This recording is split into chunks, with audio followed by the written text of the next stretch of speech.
this pattern, this kind of thing in court has been happening again and again and again, and it's starting to have a really interesting consequence.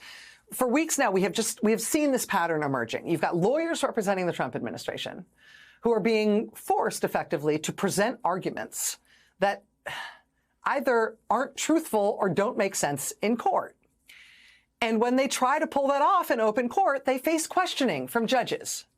And the judges immediately suss out that what the lawyers are trying to defend is indefensible or obviously untrue.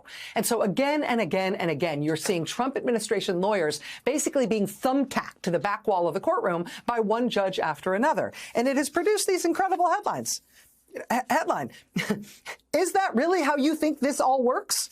Outraged judge repeatedly mocks DOJ lawyers, tears into them for being unprepared.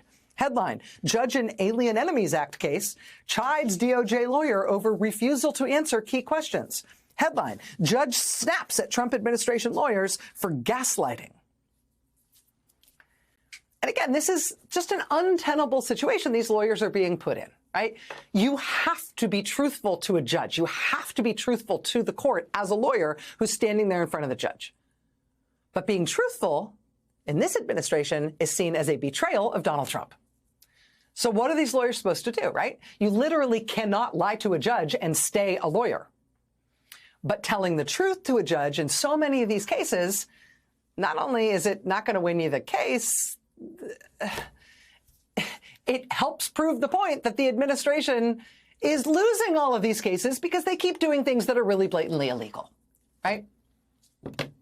And if you lose the case in court, or you lose that day's proceeding in court because you told the judge the truth, well, that's cause for firing in Donald Trump's Justice Department.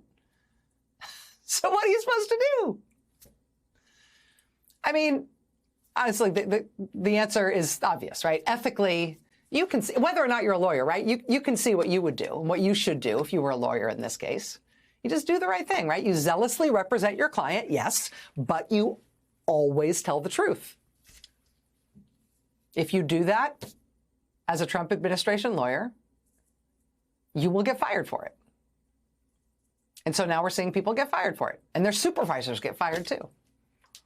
And all the Justice Department lawyers who are seeing that pattern emerge are sitting there thinking, do I want to lie to a judge and therefore be exiled from the legal profession? Or do I want to not lie to a judge and get fired from the Trump administration? Those are my choices.